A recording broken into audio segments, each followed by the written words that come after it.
Hello and welcome to Royale Without Cheese, our bi-weekly podcast in which we discuss both the classic and the unknown of art and popular cinema from the then and now.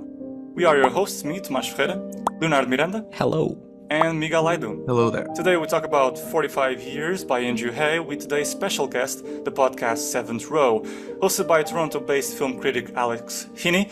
She's the editor-in-chief and founder of Seventh Row, an online publication dedicated to exploring under-the-radar film gems, and has a podcast. It features deep discussions on the very best of socially progressive films and emerging indie filmmakers presented at renowned festivals such as Sundance and TIFF. As always, before any ado, don't forget to subscribe, leave a comment, or simply give us a like. 45 Years is a 2015 British romantic drama written and directed by Andrew Haigh and based on the short story In Another Country by David Constantine. The film follows a married couple preparing to celebrate their wedding anniversary when the husband Jeff receives shattering news of a long-lost love that promises to forever change their lives. Having premiered at Berlinale, it made Charlotte Rampling win the Silver Bear for Best Actress, her co-star Tom Courtenay the Silver Bear for Best Actor, and eventually it landed Rampling the nomination for Best Actress at Academy Awards. Yes, indeed, a much celebrated piece from Haig's filmography, but where RWC and Seventh Row has shocked has Mrs. Mercer with a decades-old mummy mistress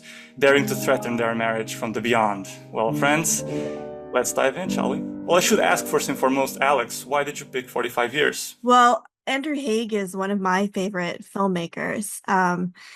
And I think this is maybe in some ways his best known film aside from All of Us Strangers because Charlotte Rampling is in it. And so that kind of got people to see it. But it's a film that I really love, I think, because it's psychologically complex, but it's also just an incredible piece of filmmaking. The sound design, the editing, the blocking all work together so beautifully to tell this pretty unconventional story of an elderly married couple who don't have children. What about you guys?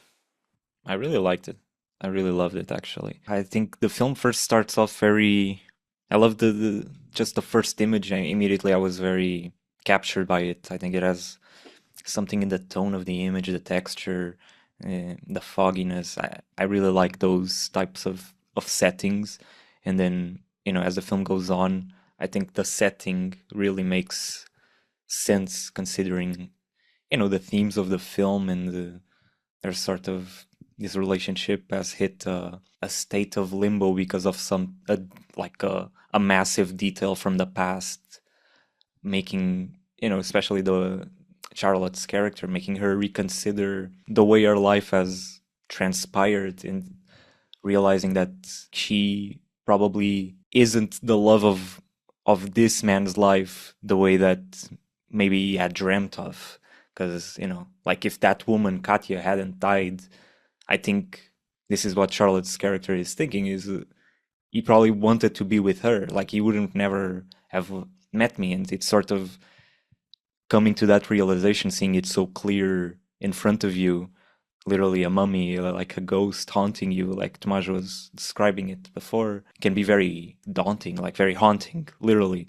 And I think that's what the film does so well, is put you in the shoes of this character and how much weight like something from so many years ago can have in your life. Yeah, I mean, I loved it as well. I mean, for me, it was just the script. It's just so well put together.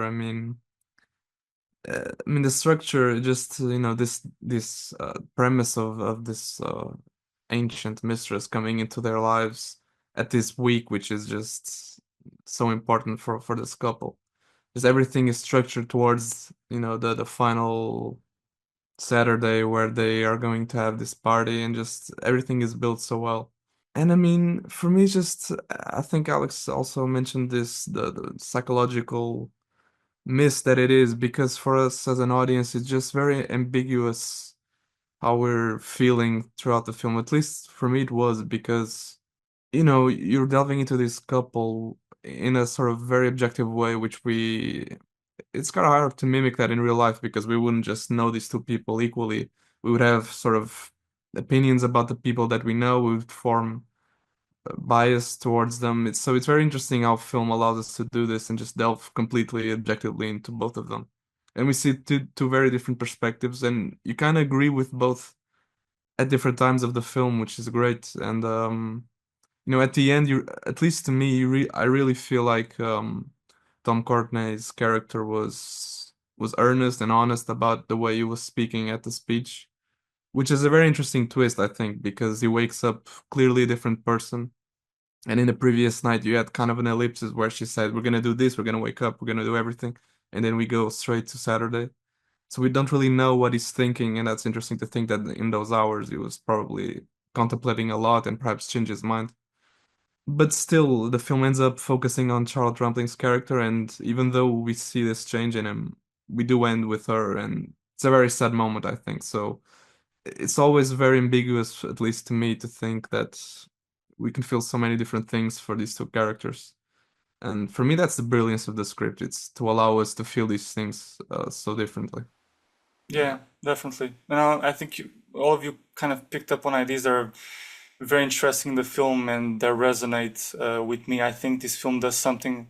Ambiguity is a very key word in this film because we are entering, as we open this film, in a very domestic setting with a certain calmness and serenity in this plain field of the countryside. You feel there's a warm community there of known acquaintances to them, that there's even the postman is one of the first interactions in the film, as we see Rampling interact with him, and she was his teacher. So you really feel that there's this caressing community around them. And then she goes, it's interesting that we open outside with that serenity, early morning, and then she goes in, and one of the greatest attributes about Haigh, as she arrives in the kitchen and greets her husband, is that he just lets the camera roll and doesn't cut immediately, just allows a sense of real time with natural soundscape to really engross you in what the characters are doing. And there's a slow pan to Charlotte Rampling by the sink, kind of drinking or preparing tea, if I'm remembering correctly, something to that effect, and singing the song that she's,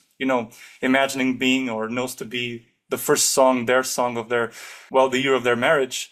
And suddenly there's the breaking of this news. And this news couldn't be, in this landscape that has been set for us in the first few seconds, couldn't be more sci-fi horror-esque in the image, bizarre, macabre image that it conjures, a body trapped in ice. And then these two people having to discuss it. I thought it was quite a cross of different flavors that allow for something quite interesting, which is to present a film. There is a film about marital breakdown, but not in the traditional, conventional sense, in which the mistress, which is a term, mistress or lover, whatever you want to call it, a term I use playfully, because in actuality, there's not a mistress. There isn't one. It was a past relationship that never came to be. The thing is, it feels like an affair. It feels like a mistress or an outside agent, someone trying to destroy this symbol of loyalty and love that is this 45-year-long marriage. And that's the ambiguity, I think, that you touched so well, like Miguel, because to me, it's a film about marital breakdown, of this supposed feeling of there being an outside agent, a lover, but it's just like this lifeless presence, this body which we never see. We always expect a moment of when is the lover going to pop out and I am her. That never happens. There is a similar moment to that in the sense of the photo. It's the midpoint of the film, the moment of truth, when she demands, I want to see her, and it comes from the attic, that ancient place of memories. Yeah, it's quite interesting how the film, in that sense, to arrive at that focal point, dramatic question of the film, which is on the side of Geoff, I do love her still. Her counteracting question ends up being, but do you love her more than me? Was I enough? I know I was, but to your eyes, was I? But until we reach that final dramatic question, there's a lot of peeling, a lot of her kind of unveiling what is this man hiding from her. And that's what I find ultimately also the second interesting attribute in the film, is that what is really horribly painful is that this man is hiding things from her. It's just hiding these memories, hiding the photos, hiding wanting to show her things, hiding wanting to show that little particular part of his past. Things that perhaps if he had shared, it wouldn't be a big deal. But the fact that it's an effort to keep out, that's what hurts, I think. And that's what's so disconcerting about it. There could have been an open conversation, but there isn't. I'm thinking about the moment in the attic when she demands to, be presented with the photo and he doesn't want to. He's a character that throughout the film stays very much far removed. There's that initial shock of receiving the news, and then it's like he goes into a shell. He's always a little bit aloof and in another world, wanting to read about climate change, getting formed on icebergs. It's all to do with her death. But yeah, I find that idea very interesting. And I think what's really great too is the fact that she walks into this destabilized home without realizing it. Like when she arrives back at her home with her dog, the mailman is leaving, and she's congratulating him on his baby, which of course takes on new resonance as we realize she doesn't have children, and why doesn't she have children. I think the camera is actually in the house before she enters, and we watch her walk into the room. The mail has already arrived, right? This letter that's going to disrupt her marriage. I don't think it's a marital breakdown. I think it's a marital crisis. I think it's very ambiguous where it's going, because Jeff goes through this arc throughout the film that he's processing grief, he's thinking about the past, he's thinking about the relationship that didn't happen and the relationship that he has, and he's going through a lot of emotions. And what Charlotte Rampling does is shut down every emotion at every point. And sometimes that is not deliberate. She gets interrupted, like when she's looking at those photos in the attic, she gets a phone call and she has to suddenly talk about the songs that she wants at her party that to commemorate her relationship. She doesn't really, although they have conversations, she doesn't really ask Jeff how he's feeling. She gets information about how Jeff is feeling from her best friend, who reports back what his interactions with her husband were. She goes and talks to the travel agent. She doesn't talk to Jeff. She makes all these assumptions that I don't think are fair. Just because he might have married this woman doesn't mean that he isn't just as happy with Kate, or even more so. However long that relationship was, can have been more than a few years. Can that compare to a life of 45 years together? And she makes these assumptions because he's sort of reverting to this sort of younger version of himself and having a bit of a teenage moment. She thinks that means that he doesn't appreciate their relationship, that he wanted something else. And maybe the fact that they don't have children is because he didn't have this child with Katya. And maybe all of these choices that they made about their lives had to do with the life that he didn't have. But we don't know, and she doesn't ask him.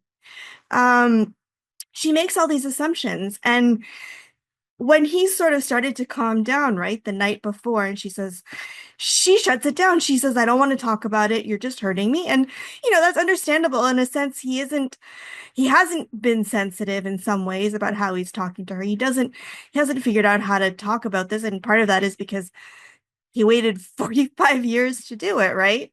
But there's a sense of repression, I think, for both of them. And she gets in, every time she sort of almost has this emotional moment throughout the film, she gets interrupted, either because, they're tired, it's time to turn out the lights, and so the conversation ends in bed, or the phone rings, or her friend arrives, or something. And it's not until after he gives his speech at the wedding, after they have this dance, that you see this look of like terror on her, because she spent the whole film worrying about what this means for Jeff. Does Jeff still love me? Is Jeff going to, declare his love for me at our event? She hasn't thought about, was this the right choice for me? And it's like it finally dawns on her. And I don't necessarily think it's the end of the marriage. I don't think it's necessarily even like, they might go completely back to normal, because that's what they've been doing all along. Sure.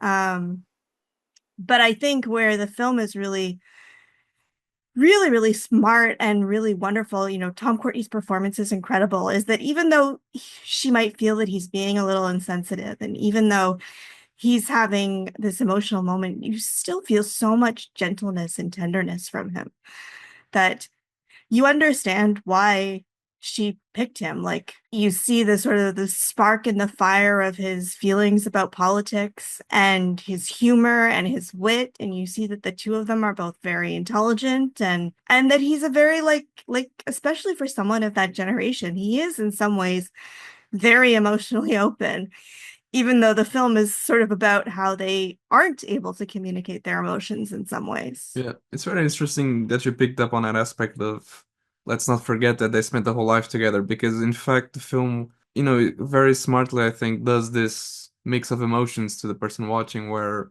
you really do think that this 1 week suddenly carries a lot of weight, because of course it's all you know of the story and this couple. But it's hard to think that they spent 45 years together, and so it's such an enormous amount of time that you really don't.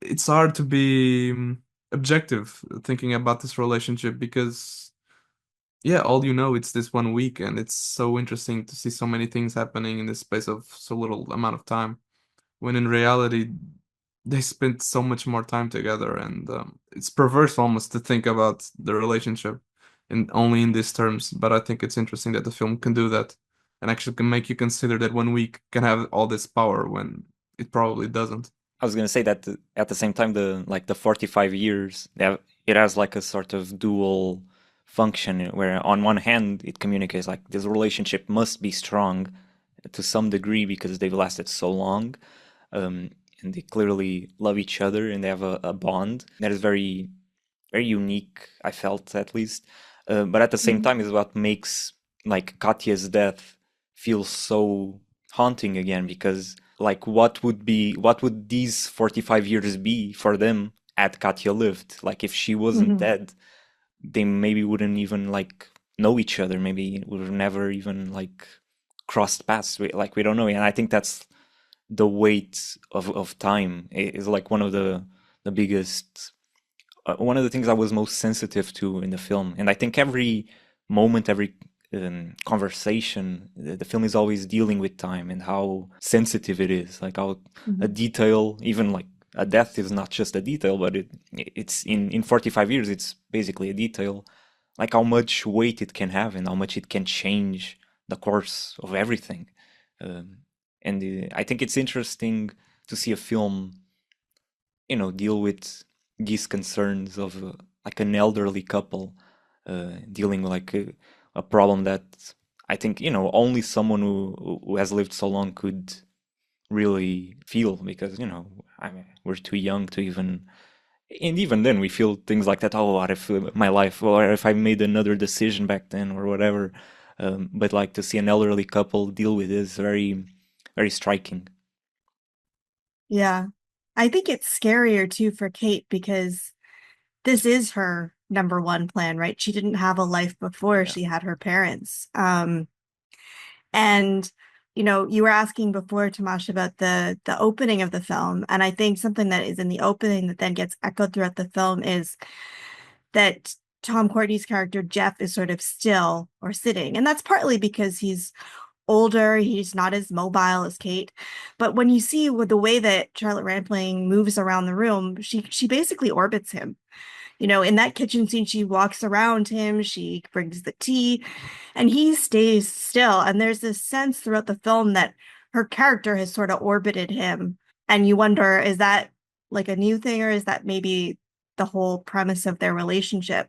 So if this person that you've, built your life literally physically moving around is now destabilized, that's a pretty scary thing. And I think that that part where it's kind of sad to think that the film ends with her vision of terror, yeah, it's very haunting as well, because it's sort of this realization that you were not sort of a main character in your life, that perhaps there was someone else that had that role, and to think that perhaps the decisions that you had been making throughout your life were actual decisions that perhaps Jeff wanted to be making with someone else. And so this realization of, wait a minute, was I living truly how I wanted, is a bit scary. Yeah, I agree. It's kind of disconcerting to, and especially to someone at that age, because it's that much more impactful. I mean, you've lived your entire life. To that effect, I think there's this other dramatic question in the film connected to what I've said previously, which is to do with the idea of marriage breakdown. I think that idea, what I said, lives in this place of interpretation that some people can see it as simply a crisis. They might regress back to normal, or an effective breakdown. It will be the end. By the end, I think this is my own subjective choice, because for me, dramatically, it is rewarding in a bad way that I do see it ending, but it might not be it totally. I mean, there's ambiguity; it's left open. There might not happen. To me, as a viewer, I'm feeling like, oh yeah, it's gonna end, and that's just how I see it happening, because that makes it all the more hurtful, but doesn't necessarily need to be read that way. But nonetheless, it is a whatever it is a crisis, and it's having this troubling time, this stabilization, and it poses the question, as we kind of been orbiting around, all these thoughts. It poses the question of what if. I think it's more cruel for a marriage to instead of being a marriage that arrives at the dead end, or a marriage that comes to through hardships to being nothing to the end. What's more cruel is a marriage that started as falsehood in some way. It doesn't mean that they don't. What I mean by this, it's not that they don't feel true feelings for each other, they don't love each other, because they do feel that. For each of them, there is a foundation to them, and you can see why, like you said, Alex, there's an attraction to Jeff, or vice versa. But there is also that insidious idea on Kate's behalf that she has, truth or not, that everything on their life together might have been marked by this ghost, and there are little hints of that, perhaps, which is like the music that they listen. Him reading Kierkegaard might have been something that he did or shared with Katya back in the Alps or in his stay abroad. And then that's in one of the first initial moments, but right up ahead near the end of the film, she has this discussion which suggests things that are not in the film, but give this whole suggestion of things that happen in their lives. I love that line that she says, I know things that you don't know. So it's almost like the character is saying to us, audience, as well, I've seen things that you guys haven't seen as well, but you can imagine now, which is the very habits, interests that each other share with each other. But she understood throughout her life that this belonged to someone else. These are not me, but I will allow them to kind of enter our lives, these books, this music. And the thought of that is interesting. And then the ambiguity. Is this true? Is this not true? Is this an interpretation of the character? Did the husband actually try to imprint Katya, on her image, on their life together? Yeah, that's an interesting, insidious... Even the similarity of their names is sort of suggestive of that, of feeling replaced. That's true. Yeah. Even throughout the film, I was like I'm glad it never did that, but I was like sort of that suspense of him like calling her Katya is like, because their names are so similar, there was a bit of tension there. I'm glad it didn't do, because I think it would be a little too on the nose, but it works. Yeah, and when he says the name for the first time, it's such a blow, that first scene, because he's trying not to say it, and then he says my Katya, which is exactly. And you see in Charlotte's eyes that is like, oh God, this is horrible. And it's such a great performance on both ends, I just feel so much for her. Of course, at the same time, you bring out this interesting quality about the character, Alex, in the sense that she never actually asks him how he feels. But this is a testament to how you can understand what both characters are going through. I understand Kate's insecurities and her second thoughts and her doubts. What is happening? Has all our lives been a lie? Has he imprinted Katya on me? But at the same time, yes, she's not being open to him. But on the other hand, speaking to the more tender moments, I do find that Haigh really decided to take a brave choice in actually showing these really genuine, tender moments between an elderly couple that really starts with a dance and them dancing together. And I'm looking at a dance moment in the living room, and I'm just thinking it's so beautiful to find people who have shared a whole life together and they are able to be silly and dance a bit, and how wonderful it is to be in someone's arms and just be there in that living room. And then progress to something which is a scene, there is a sex scene with an elderly couple, which is not often that you see that in a movie. And I thought it was a very ingenious thing to just start by having that, not cut right through to that, in a rough, hard cut, but to slowly present it in this very tender way in which Charlotte is half naked. She goes into the bathroom. He's kind of with his chest puffed up, doing the King Kong thing, There's a sweetness to it, and then when we an see embrace his scar, that's when we see his scar, right? He has a scar, and just the sex itself, he can't bring himself to fully do it, and then there's no judging on each side, on her side in particular, and it's just this embrace, and that's so caring, and to then pass on to the next scene of such openness, and then you have the next scene of him waking up in the middle of the night, going to the attic and revealing this this photo. That's so heartbreaking.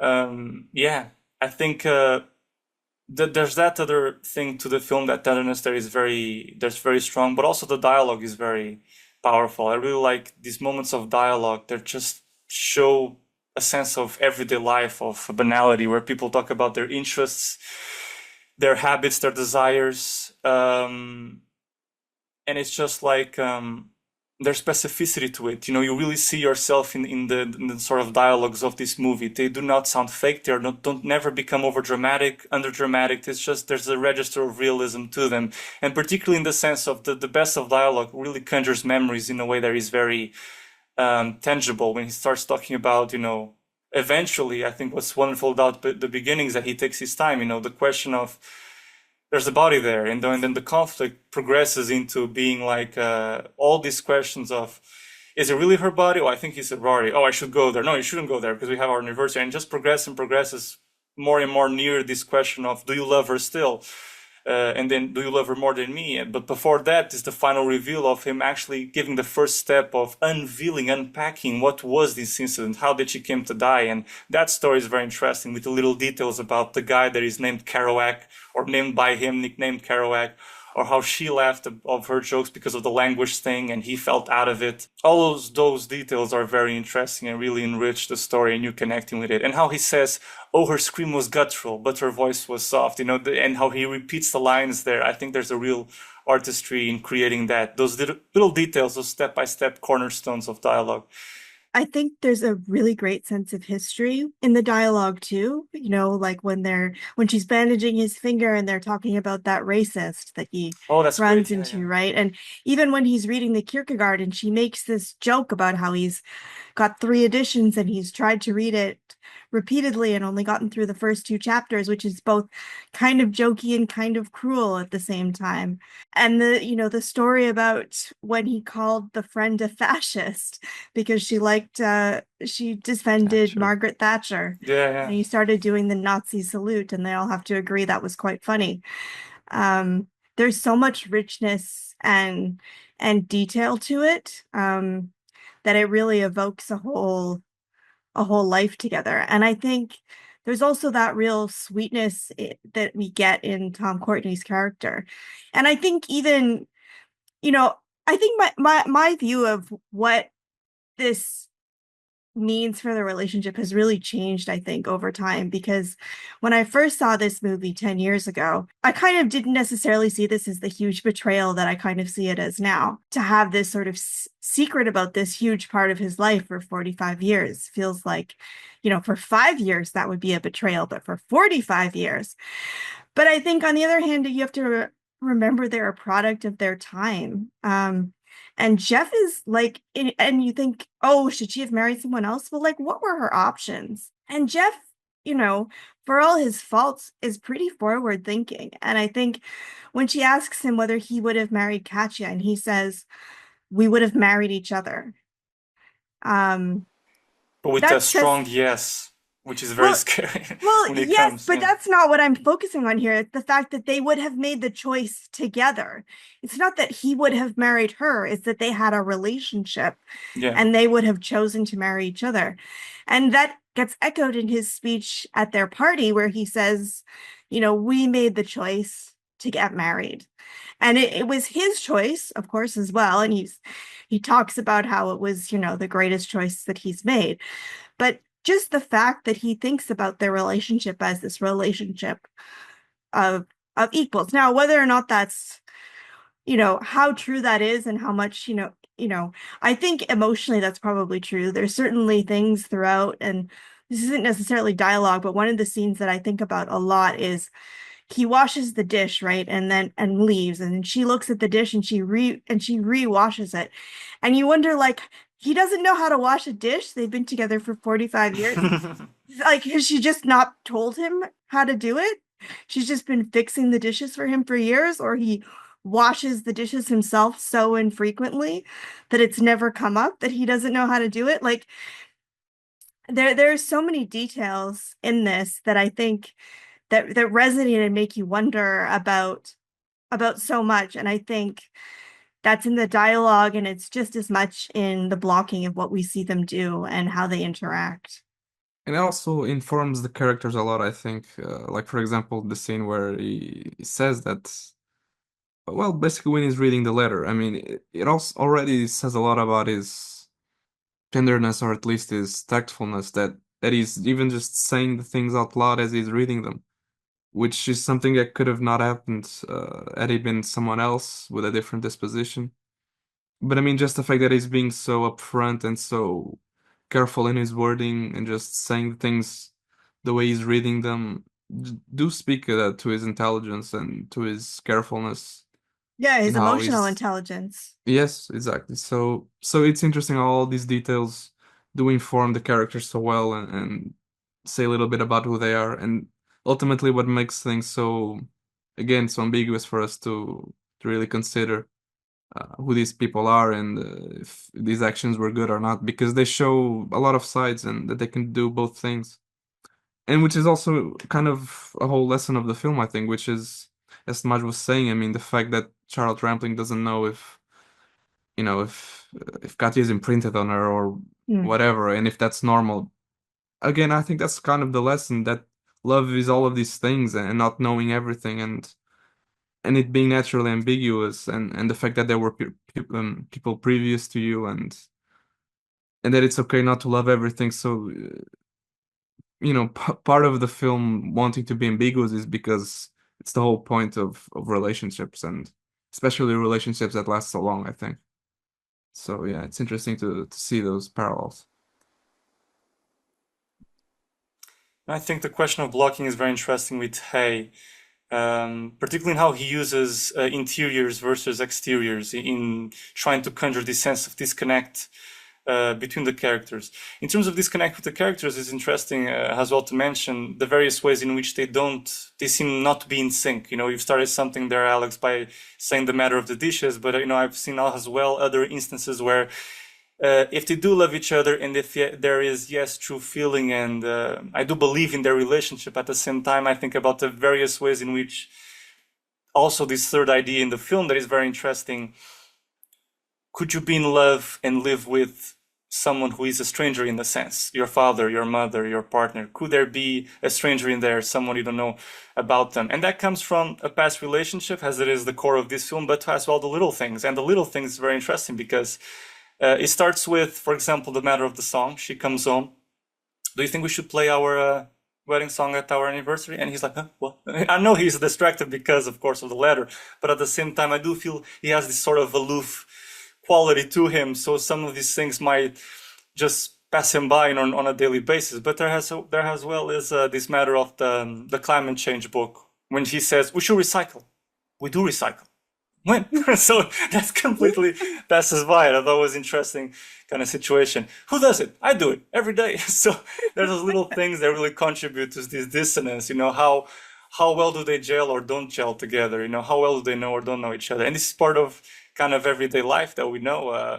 And that's very interesting. That's very enriching to the film. And speaking to the blocking, I think it's very interesting how he really takes his time around the house when there's the opening. It's not just one conversation. He really dilates the conversation about this great news of the body being discovered. In first off, what we do about it. Should I go there? Should I not go there? I want to go there. And then later on, when she goes to town, comes back, there's almost a moment of pause in the rhythm of the editing. She comes back, then there's the reveal that she was her next of kin, he was her next of kin. And that becomes, these are the little secrets that start peeling off, little by little. What was his real proximity to her? And the blocking to that effect is interesting how he frames them. He chooses one position inside a division of the house, and he largely sticks to it, panning around the individuals as they traverse in their routine, and she orbits in his general position. But then close to the end of a scene, he makes an emotional cut, and then third to what is the finality of it. And I'm thinking specifically the scene in the kitchen when they go outside, he excuses himself for a smoke, and you see the camera panning outside, and you see them through the window. And it's always, and this is kind of the language visually of the film, through a long lens that seems to us that it's piercing into the private affairs of someone which we shouldn't be looking at. I remember like the scene at the coffee shop where I was seeing it, the action from over a counter and they're away at the table.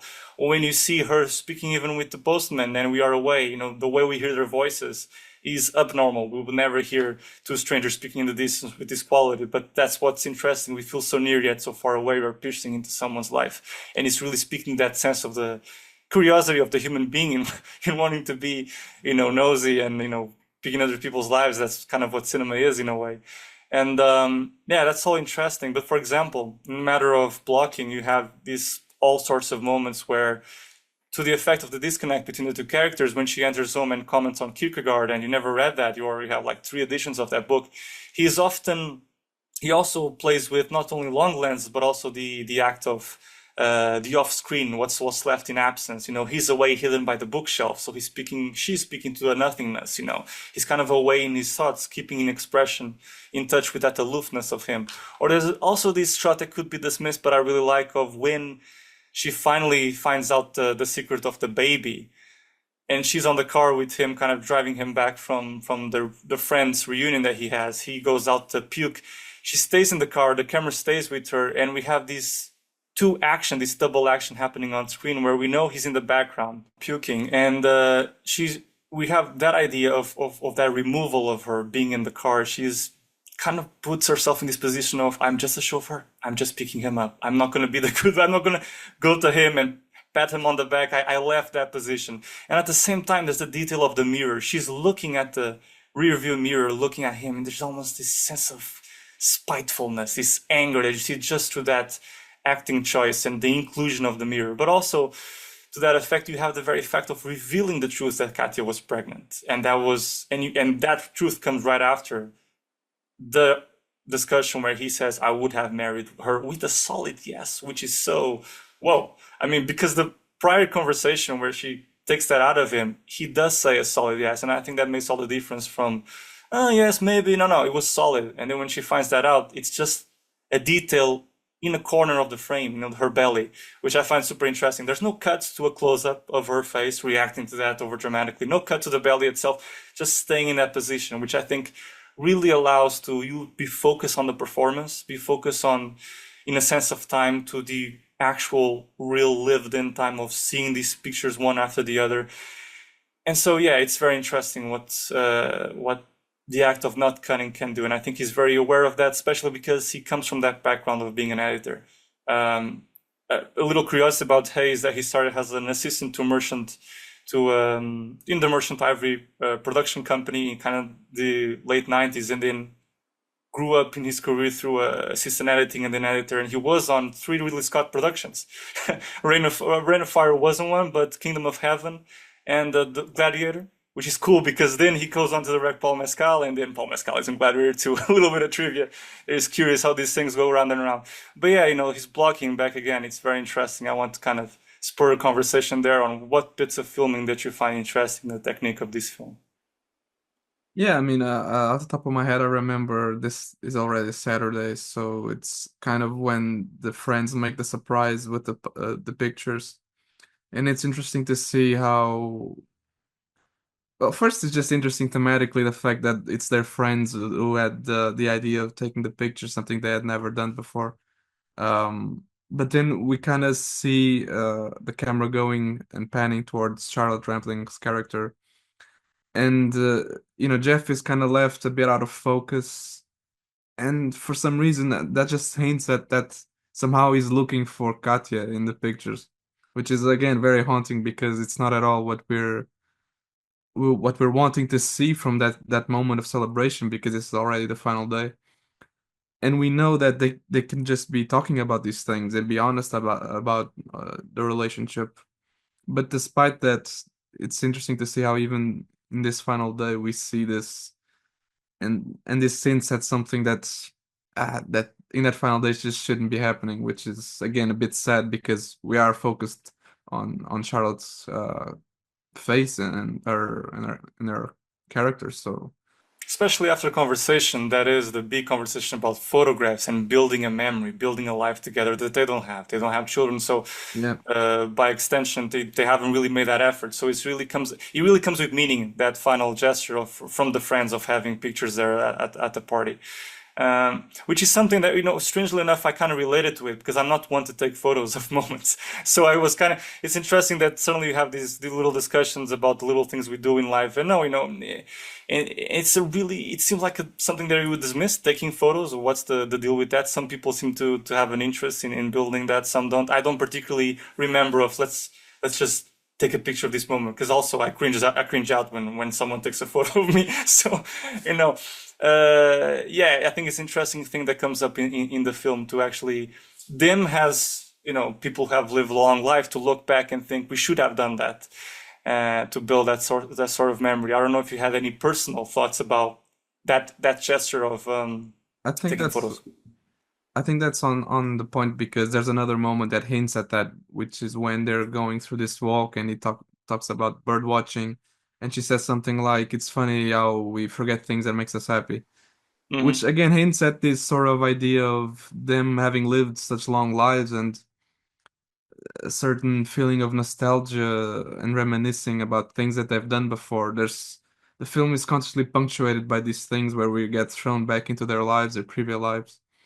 And in And that scene too, we cut from that comment to her going into their garage and pulling out that sheet yeah, music exactly, yeah. and going to play the piano. So you get the feeling that she's thinking about what she put away and what Exactly, she's yeah. lost. Yeah, exactly. The film constantly makes you think about the fact that they've lived long lives and that some things are just forgotten, some things are just set aside. Perhaps they come back, and it's, of course, with Katya, she definitely comes back. But yeah, there's always this sense of reminding us that they've lived long lives, which is also interesting because it makes for the case that they have lived a lot and so are very close. But then also, you can look at it in reverse and think this is how long Jeff didn't say anything about Katya. So all of these things constantly put this relationship into sort of perspective in terms of time. I think also, like from Kate's perspective, a frustration on her hand is the fact that like Katya's memory seems to be so well preserved because there's so many pictures. I mean, even like morbid way is like the fact that she's literally like in ice preserved and still looks like what she did back then. And there's so many pictures of her that he still has, and he goes in the attic to see. And then in juxtaposition with the discussion of them not having that many pictures of each other and not keeping memories in that way, I think that also it also communicates to her frustration of feeling like she's more of a passenger in this life, like she hasn't had that much control over her own life. And speaking of blocking, I think it's a very beautiful image of her on the boat, and the boat is sailing in the river, and the world around her moving, and she's standing still. I think it's a very purposeful choice to have her be on that boat very often, or at least like 2 times, I think. There's so many subtle details, subtle decisions that he makes to really put us with these characters and make us feel what they're feeling. And it's what you guys were saying, like there's not a right or wrong, or you can lean either way, but you can understand both of them, I think. Even with the question of would you have married her, whatever he answered, it feels like he couldn't win. Like if he said no, she'd be like, "You're lying." If he said maybe, it's like, "Oh, so you're unsure." If he says yes, if it's not a strong enough yes, it's like, "Oh, so you're not sure." If it's a very strong yes, then it's a little like jarring and violent. So it's Well, also it's in the hindsight, because when she asked that question, she doesn't know that Katya was pregnant. But in hindsight, if he'd said no and his girlfriend was pregnant, that wouldn't look good either, right? exactly. Yeah. And thinking back, for example, my relationship with Andrew Haigh is a little bit earlier, in the sense that before this film is from 2015, but it's funny that the first film I watched from him was Lean on Pete, and that had a profound impact the first time I watched it. It was in my hometown Oh, theater really? slash Well, cinema. Yeah. that's so great to hear. I love that movie, but I feel like it still needs to be championed. Ah, right. I mean, I don't see it in a very long time, but yeah, but these are the two ones I've seen from him, and I still have to see All of Us Strangers, I have to admit. But yeah, Lean on Pete and the 45 years. And the curious thing, Alex, I have to bring it up because you did an ebook and you have several. You have on Mike Lee, you have on Joanna Hogg, who's also a very interesting filmmaker, but inclusively you have about Andrew Haigh, which has included in it an interview with Jonathan Alberts, the editor, but also Haigh himself. So how was it actually meeting him? Because you were the one interviewing the editor, the director himself. So, how was to pick his brain, kind of inquire about his style choices, which really permeate as well 45 years? Oh yeah, I mean, great. Like I met Andrew Haigh for the first time at TIFF in 2015 when he was there with 45 years, and I've interviewed him many times. He's one of my favorite directors to interview, I think, because he is so psychologically insightful and has so many thoughtful things to say about the characters and how he's thought them through that it always feels like, because his films hit me so deeply that sometimes talking to him, it ends up feeling like therapy as he explains to me like why the films have hit me the way they have. And I think, Yeah. and he really lights up when he talks about blocking and when he talks about editing and talks about sound. And I remember with 45 years, you're talking about that opening. I remember I talked to him about those scenes of the dog and Kate walking across the frame. And he was saying that he wanted that opening to tell you that this was a film that was kind of going to make you work, that it was going to be a Hmm. film where you actually have to watch somebody walk all the way across the frame. He likes these long takes. I mean, I think he does less of them in All of Us Strangers. They're still in there, but um, he has worked in TV, and I think it's really worth checking out his work on Looking and his work in The North Water. So he made Weekend, and then he did the first season of Looking, which is where he met his editor on this, Jonathan Alberts. And then he went and shot 45 years, and then 45 years was being edited while he was doing season 2 of Looking. And on Looking, you see these just incredible walking. You can see him experimenting with things and just sort of making these huge leaps as a director that you then pay off in 45 years, and I think even more so in Lean on Pete, which has like these incredible movements of characters and camera and these long takes. Like it's so complex. But you see that in 45 years, and he will talk about, when I talked to him, he spoke about that scene of Kate sort of going to make tea and how she's sort of like just barely hanging together while she's making tea, and that's sort of a private moment. Um, Sorry, I'm not sure what if I've answered your question here.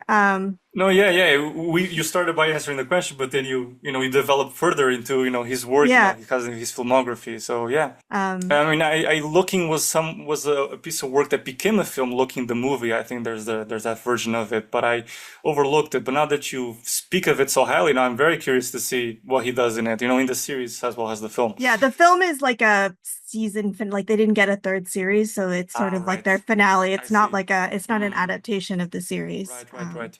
Okay. So you should watch the series first and Watch then everything. Looking Of the course, of movie. course, Yeah. of course. Yeah, and I think, something that you talked about before, which is something that I've talked to him a lot about, is like in this film he uses zoom lenses. And that's something that Andrew Haigh uses a lot throughout his films. And Hmm. part of that is part of it that is about his sort of interest in people and their environments, but also in like the private versus the public. And this is something that's really key to, I think, Weekend and to 45 years. It's there in the other films as well. Certainly in All of Us Strangers. The idea, like part of what makes this particular week in this couple's life in 45 years so tense is that it's a moment where they're having this private reckoning, right, over whether or not, over this secret, right, and what that means. And at the same time, they're supposed to have this public facing party where they perform their relationship for people. That's a very good verb. Yeah, perform. Mhm. So, had this happened at another time, it might not have been such a big deal because it's not as much, she's worrying about, is he going to perform his love for her? at this event, and is he gonna cry? And her friend keeps, I know her friend is trying to be helpful, but she kind of increases the pressure because she tells her, he's gonna cry, and then what if he doesn't cry? And what if he doesn't make the speech? What if it doesn't happen? And then it does happen, and what if it, and for her, it's like she's not hit by it. Like, it doesn't become this huge emotionally touching moment for her. It becomes like, why didn't this hit me? And then, that's when her freak out really kind of begins, that she's been pushing down and pushing down throughout the film. And the fact that they don't have these photographs is an interesting thing, because photographs are partly how you perform your relationship for other people, right? Do they not have that because they've been so in the moment with each other, or because they aren't sure how to tell their story? And they talk about maybe they don't have them because they don't have children. And I think it's very, very rare for a couple of their age to not have children. And I mean, we don't know why, whether that was a choice or not a choice, or what, we don't know what this story is, and that's left ambiguous and raises a lot of interesting questions. But in that sense too, they don't follow the template of what the marriage plot looked like for most people their age, which is you get married and you have children, and then you take pictures of the children. And so if you don't follow that template, then how do you tell your story, and how do you perform your relationship to the world? And I think, Andrew Haigh has talked about how he always tries to sort of find the queer angle in his stories. It's just sort of the outsider view. And of course, this in some ways is like a very queer story, because, well, first of all, it centers a woman at a time, that's less strange now, to center a woman in her 60s in this. But that was like super innovative at the time. In 2015, nobody was doing that. But also this couple, this married couple who've been together for 45 years and don't have children. That wasn't really a straight story so much back then. They're not saying that there aren't any straight couples that don't have children, but by and large, most of them did at that time. That's not necessarily Yeah, true. yeah. Specifically when we put it in the context, being a couple from the 60s, throwing it back way over there, Yeah. So we are conscious of what the role would be, what the template would be, as you say. So yeah, and to And the be pressures a of, couple without children is like, there's surprising. Yeah. society pressures to have children that they Yeah. would Mhm. definitely Absolutely. be pressured to.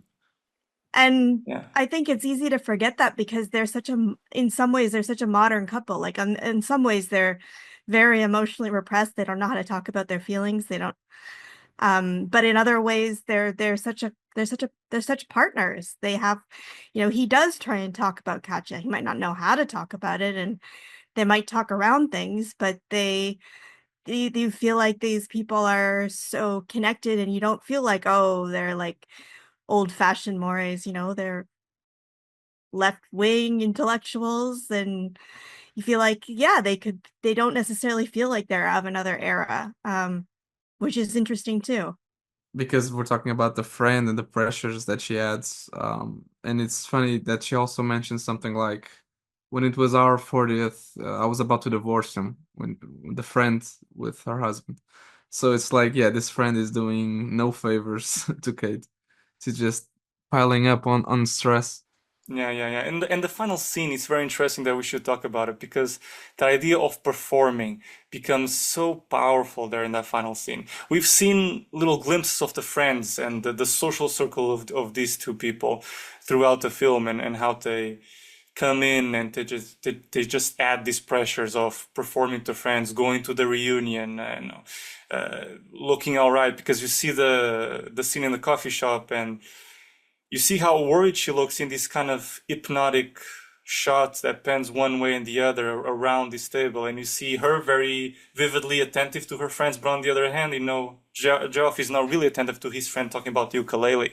He seems very away, and in that final party, after all this emotion that has been piling up inside of her and that she has been repressing, you really feel her becoming quite different, in the sense that she becomes the quiet one, the quiet character, and needs to bury it all with a smile. That was the sentence that I had throughout seeing that scene. And you just see her really wanting it's the workout, really wanting it to be the best night ever, the best anniversary, the 40 that she could not have, so she makes the 45.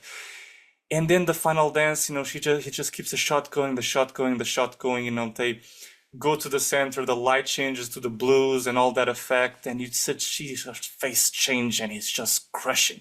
And I love the song, so when it comes to that big climatic moment, and she just sticks her arm out, it's just gut wrenching. And he leaves frame once again, talking about Geoff leaving frame and staying out of frame. It really feels like a departure. Maybe that's why I frame it in my head as a breakdown, though not necessarily it.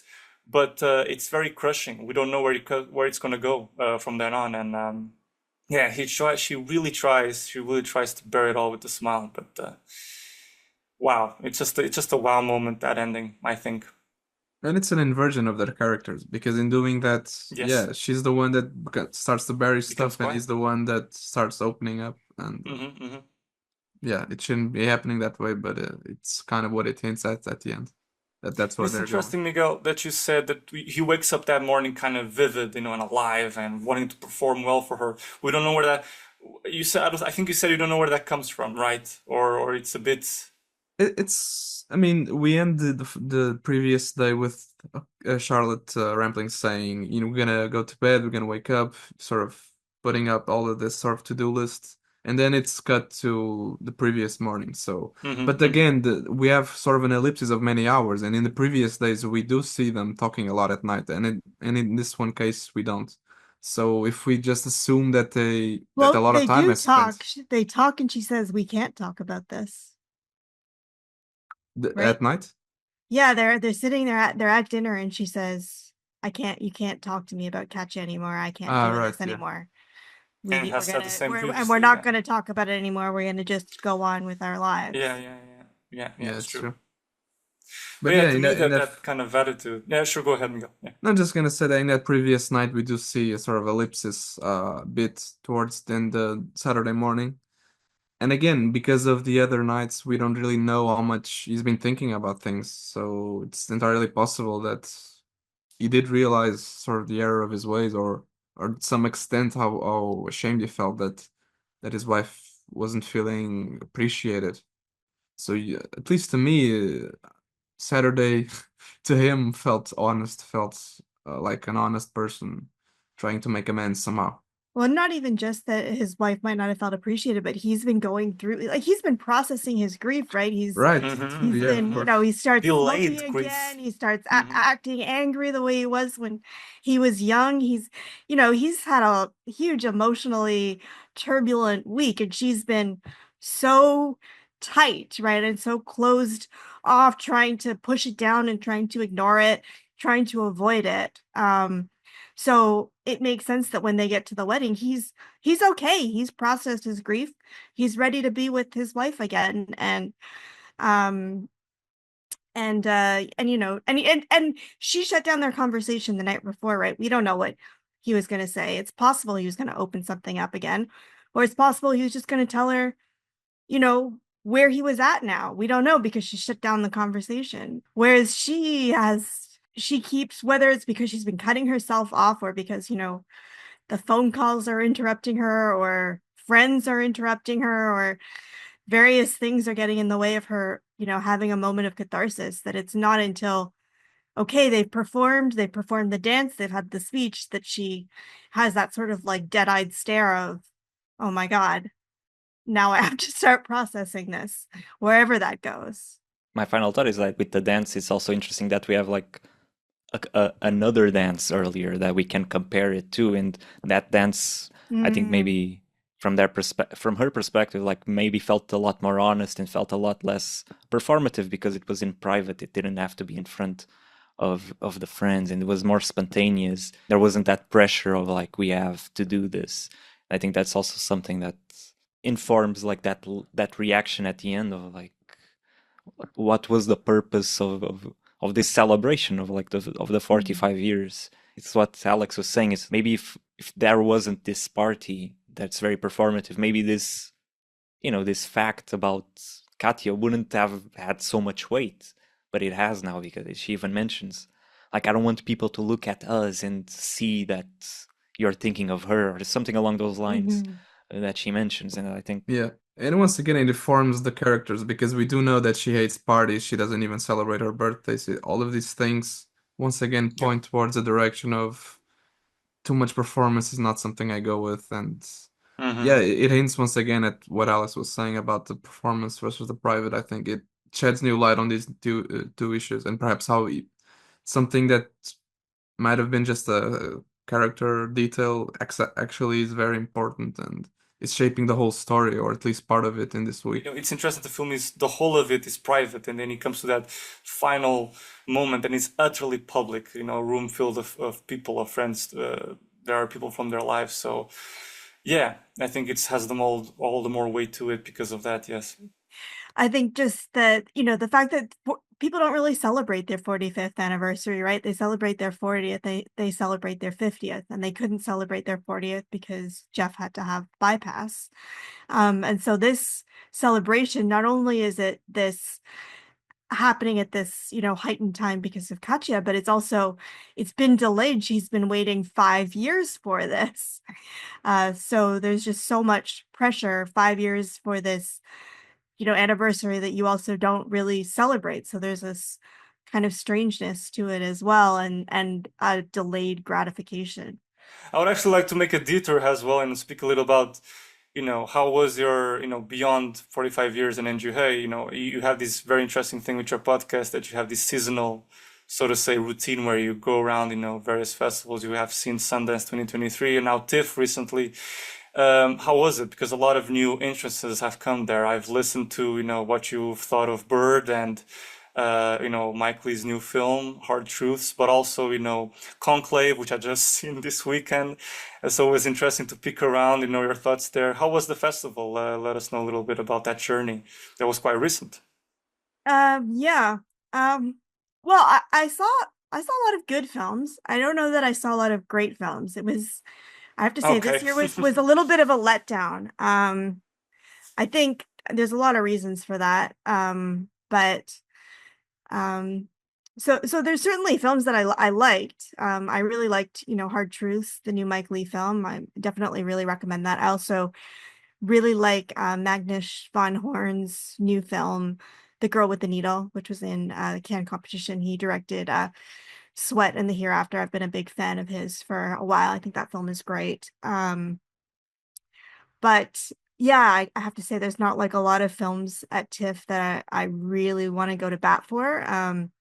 Which is, there's various reasons for that, including a lot of my favorite filmmakers, they had films last year or they had films 2 years ago. So they haven't, they don't have a new movie yet. You know, Andrew Haigh had All of Us Strangers last year, so he doesn't have a new movie. And Joachim Trier is working on his new film. So, and folks like Alice Winokur is, in between movies, and Rebecca Zlotowski and Celine Sciamma. Anyway, folks that I regularly sort of hope to see great films from.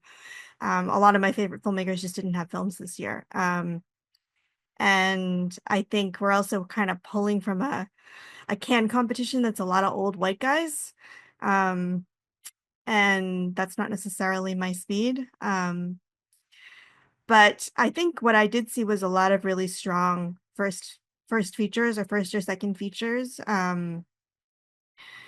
And that was actually, that was kind of a theme, is there were very, very few films at TIFF that were made by people who had made more than 2 films, pretty much anywhere. And that's probably partly why we're seeing fewer like really, really great films.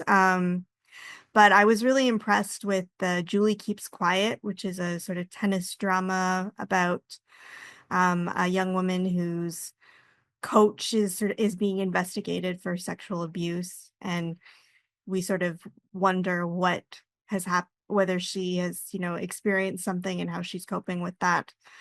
Really, really thoughtful, beautifully, beautifully blocked drama.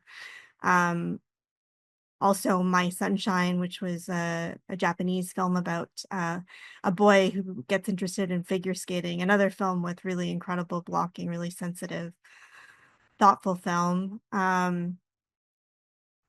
And then kind of, like movies that sort of, I did this series of 3 episodes of like movies that took big directorial swings that got a lot of buzz, but were kind of a bit of a shrug, which is sort of how I felt about Joshua Oppenheimer's The End. I admired his ambition more than I liked the film. The Brutalist, which I think people make up their minds about before they see. Like either you think that a 4-hour movie shot shot to be screened in 70 millimeter is a masterpiece based on that, or you're skeptical of that. And I was skeptical. I liked it more than I thought I would, but so yeah, a mixed bag. I wish there were a lot more films that I could say are coming down the line from TIFF that I hugely recommend, but certainly some young filmmakers who are looking quite promising, and definitely always the new Mike Leigh is always worth seeing. Yeah, I'm very excited for that. Sounds like a very interesting premise, that one of Mike Leigh's. The character is very familiar to me, in her situation, as I've seen the trailer, so I'm very curious about it. And yeah, I'm very curious for Queer. I'm very eager to see Queer because I've seen just the trailer and I had a very emotional response from it. Perhaps you didn't like it or was a mixed bag because you didn't mention it, but don't mention it because I don't want to know. Well, yeah, I did an episode on it about It's how true. it's a mixed bag, and I'm a huge Luca Guadagnino fan, but Yeah. bit of a miss for me. Things that I Mm-hmm. liked about it, but Yeah. yeah. There you go. Okay, fingers crossed. Let's see what happens. I'll wait and see. Sure, I did watch a lot of shorts, and I would say the Mhm. big standout short that I saw at the festival was The Man Who Couldn't Remain Silent. Well, it's got like 5 different translations, English Oh. translations. But it's set during the so the Bosnian War, I guess, and it's about this man on a train who, well, it's an Oh, I know. interesting I've seen question. that. Who can't stay silent, where they're picking people off. There's a man on the train who doesn't have his papers and he's about to get picked off, and if you know that history, that's basically means sent to his death. Yeah. And there's a man there who can't stay silent, but it's not necessarily the man who you think it is. I've seen that short film recently in the film festivals. Now I remember it. Yeah. You guys, anything to mention about TIFF Ah, yeah. or I experience? loved it. It was a great experience. I don't Exactly. Doesn't mean you were there, man. It's just if you had any eager thoughts No, about actually, I don't films even during. know what films Yeah. were on, except like now I Mhm. know some because Alex mentioned them. But yeah, I don't know. Was the Clint Eastwood one there? I'm not sure. No, Might no, be it not. wasn't. Yeah. Yeah, Um, I don't know. but you about the shorts, I would say the shorts were actually probably stronger on the whole than the All right. features. Because I'm thinking there are several shorts that I really, really liked that I think people should see. And the features, they're ones that I liked, but I don't really care. If you're interested, All see right. them. And if Mhm. not, there's certainly no 45 years. That's all for today, folks. If you'd like to reach out and suggest a film for the next episode, you can find us on the podcast official Instagram and website pages. Feel free to subscribe, share this episode, or simply give us a like. That's how our podcast can grow ever more groovy. And if you're on YouTube and want to see more videos like this, check out this next video right here. Thanks for listening and see you next time.